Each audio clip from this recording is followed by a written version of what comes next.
ঈশ্বরের কখনো দ্বন্দ্ব দেখেছি আমরা? কখনো শ্রীকৃষ্ণের সাথে কি রামচন্দ্রের দ্বন্দ্ব আছে, না রামচন্দ্রের সাথে মহাদেবের দ্বন্দ্ব আছে? তো যিনি দেবতা স্বরূপ হয়ে ওঠে তিনি সব দ্বন্দ্ব করবে কেন? একটা অতি অভদ্র ছেলে, সে বেদ পড়ে নাকি, সে বলছে অনুকূল চাচার ভিডিও গুলো দেখুন। হ্যাঁ, আরে ভাই, তোমার ঠিক আছে, তোমার সবার সেই বোধ বা থাকবেই না, আর বোধ থাকলেই বা মেনে নিতে হবে তারও কোনো মানে নেই। তোমার ভালো নাই লাগতে পারে, কারণ মতাদর্শ ভালো না লাগতে পারে, অ্যাটলিস্ট তিনি তো তার থেকে বয়সে বড়, 137 বছর বয়স।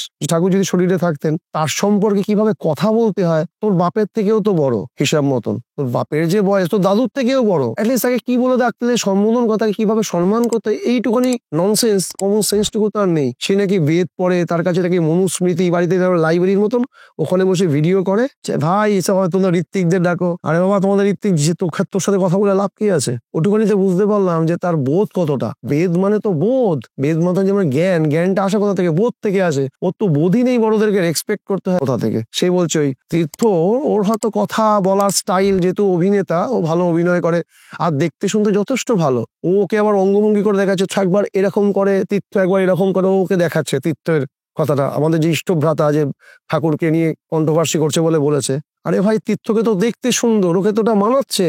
আর ও যে করছে, ওর মুখটা এরকম ছুঁচোর মতো সরু, এখানে একটা তিল আছে দেখেছিলাম কালো, তোকে তোমার দাঁতগুলো এরকম বেরিয়ে গেছে, তোকে তো মানাবে না। ও তো সুন্দর, ভগবান ওকে সৌন্দর্য বোধ দিচ্ছে, তার মানসিক অবস্থা অন্য সুন্দর, বাহ্যিক অবস্থা তাই মানায়, তাই ও করছে।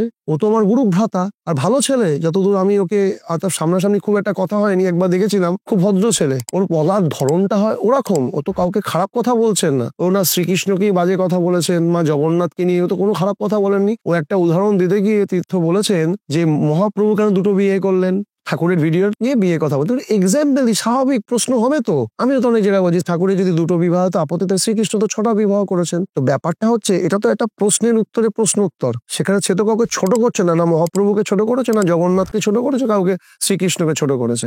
তুমি তো ডিরেক্টলি ছোট করছো। আমরা বলছি শ্রীকৃষ্ণ চাচা এই কথাগুলো বলছি কারণ আমরা ভূমিও বলতে পারবো না, কারণ আমার ঠাকুর আমাদের এই শিক্ষা দেননি। অন্যের গুরুকে নিন্দে করা, এসব শিক্ষা তিনি দেননি। তুমি যে কত বড় বেদ পড়েছো, কত বড় তুমি বদমাস, তা তো বোঝাই যায় তোমার আচরণ ভঙ্গি দেখেই। তো তুমি বেদ যে পড়ে তার তো বোধ আসে যে অন্যকে সম্মান করতে হয়। অন্যে বাঁচায় নিজে থাকে, ধর্ম বলে জানিস থাকে। তোমার অন্যকে বাঁচানোর টেন্ডেন্সি আছে।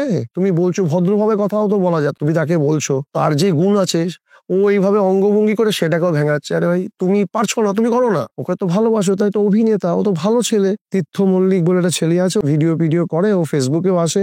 অত ঘামটাম হওয়াতে এরকম করে চুলটুল তাকে নিয়ে ভেঙাচ্ছে। আমি প্রায়শই দেখি, খুব খারাপ লাগে। প্রথমত ও তো খারাপ কথা বলছে না, ও ইষ্ট ভ্রাতা বলেই যে ওর প্রতি আমার সহানুভূতি হচ্ছে শুধু তাও নয়, ভদ্র ছেলে, ভালো কথা বলছে। তুমি তার গুরুকে নিয়ে নিন্দে চর্চা করা, তার কাছে পিতার মতন গুরু, তার তো লাগবেই রে ভাই। আমি আগে করেছি, কিন্তু এখন আর করি না, কারণ রাম পাঠাদের সাথে চিল্লাচিল্লি করে পাঠাকে আর কি করব, কি করা যাবে। এখন যার বলার সে বলবেই, আমি আটকে রাখতে পারবো না। এভাবে তো আমি গরুদের সাথে দৌড়াতে পারবো না, তাই আমি আর এখন বলি না। আমি আমার বক্তব্যগুলো, আমার যে অনুভূতি তার মাধ্যমে প্রকাশ করার চেষ্টা করি। কিন্তু অল্প বয়স, তীর্থ ইয়াং ছেলে, আর বলাটা যে অস্বাভাবিক তাও নয়, খারাপ কথাও যে বলেছে তাও তো নয়। তাই ভাই, যারা যে ভিডিও করো, আমি যে ভিডিওগুলো করছি, তুমি দেখো যে কথাগুলোর মধ্যে কোথায় ভুল। তোমার ভগবান বলে মানতে আপত্তি হতে পারে, মেরো না, তোমাকে মানতে, কিন্তু কাউকে অসম্মানজনক কথাও বলো না। যদি এরকম বলো, তাহলে তোমার এই বেদ পড়া কিন্তু গঙ্গা জলে চলে যাবে। বরঞ্চ আমি তোমাকে উপদেশ দিচ্ছি না, আমি তোমাকে অনুরোধ করছি, তুমি তোমার গুরুকে গিয়ে জিজ্ঞেস করো। এরকম ভাবে আচরণ করার থেকে বেদটাকে গঙ্গা জলে দিয়ে চরিত্র শিক্ষা নেওয়াটা বেশি বড় গুরুত্বপূর্ণ হয়ে যাবে। বেদকে ভিতরে গ্রহণ করো। আপনারা প্রত্যেকে চেষ্টা করুন ঠাকুরকে এইভাবে ধরা। যে যা করছে করুক, যে যা বলছে বলুক, তাদের বলা তাকে বলতে দিন। কিন্তু আমাদের চলন, আমাদের কর্ম, আমাদের ক্রিয়া, আমরা যেন ঈশ্বরমুখী হতে পারি, মানুষের কাছে সেই মেসেজ পৌঁছাতে পারি যে ভাই, সৎসঙ্গ এমনই একটা সংগঠন বা একটা প্রতিষ্ঠান যে কোনো রিলিজিয়ানের কোনো কাউকে নিয়ে কোনো বাজে কটূক্তি করে না, কোনো মহাপুরুষকে নিয়ে। সব জায়গারই কিছু না কিছু প্রতিষ্ঠানের কাউকে না কাউকে নিয়ে মতবিরোধ করে, খারাপ কথা বলে।